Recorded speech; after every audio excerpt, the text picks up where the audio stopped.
আমাদের সংস্কৃতি, আমাদের সংস্কার সর্বদা থাকবে আমাদের সাথে। ভারতের মহান গ্রন্থ আর কাব্যের সম্পূর্ণ সংকলন। সাবস্ক্রাইব করুন তিলক। বাহ রুক্মিণী দেবী বাহ!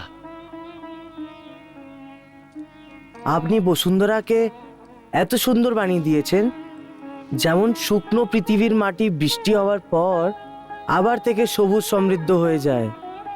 বাহ! বসুন্ধরার অর্থই তো পৃথিবী হয় প্রভু।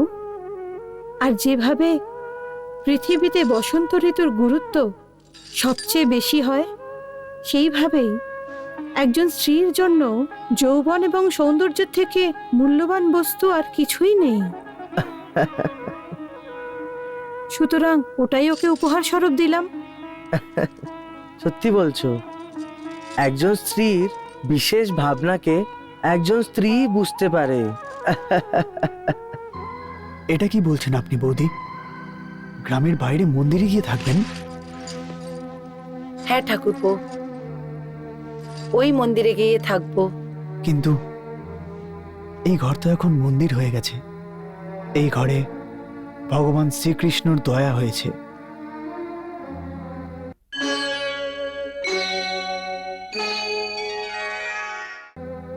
দেবশিল্পী বিশ্বকর্মার আগমন হয়েছে, আর স্বয়ং মহাদেবী লক্ষ্মী নিজের দিব্য চরণ চিহ্ন ছেড়ে গেছেন।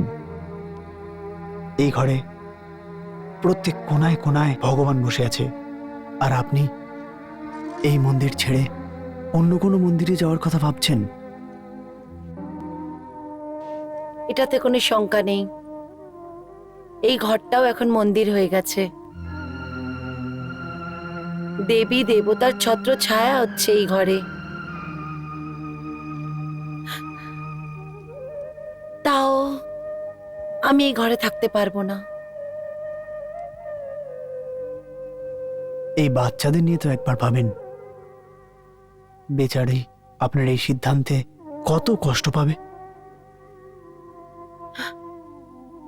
এরা এখানেই থাকুক, এদের আমি আপনার কাছে সুরক্ষিত ছেড়ে যাব।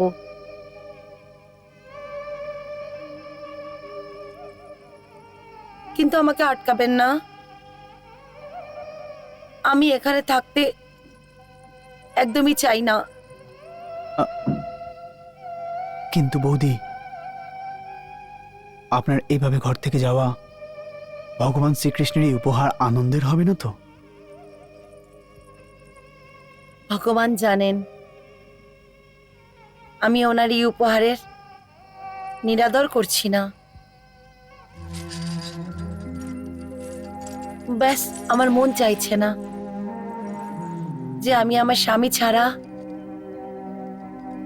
এই ঘরেতে একা থাকি। আপনি ভাবুন ঠাকুরপো, যখন আমার বিয়ে হয়েছিল তো উনি আমার হাত ধরে নিজের ভাঙা চোরা কুটিরে নিয়ে এসেছিল। এবার ওইভাবেই যখন উনি আমার হাত ধরে এই রাজমহলে নিয়ে আসবেন, তখনই আমি এই রাজমহলে থাকবো। ওনাকে ছাড়া তো আমি স্বর্গও একা নেব না। সত্যিকারের জিজ্ঞেস করুন তো, আমাদের শরীর দুটো, কিন্তু আমাদের আত্মা একে অপরে লীন হয়ে গেছে। আমরা দুজন দুজনকে ছাড়া সুখ তো কি, দুঃখ ভোগ করতে পারবো না। ওনার পায়ে যখন কাঁটা বিঁধে যায় তখন ব্যথা আমার পায়ে লাগে। যদি আমার ব্যথা হয় তো উনি পীড়িত হয়ে যান। ধন্য মাতা, আপনি ধন্য।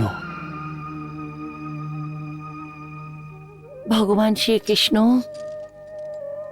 আমাদের জন্য সুখের দ্বার খুলে দিয়েছে। এই সুখী সংসারে আমি আমার স্বামীর হাত ধরেই প্রবেশ করব।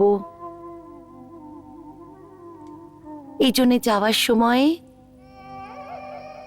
যেই মন্দিরে আমাকে ভগবানের শরণে ছেড়ে গেছিলেন, ওই মন্দিরে আমি ওনার পাঠ করব। যখন উনি আমার হাত ধরে নিয়ে আসবেন, তো ওনার পিছনে পিছনে চলে আসবো।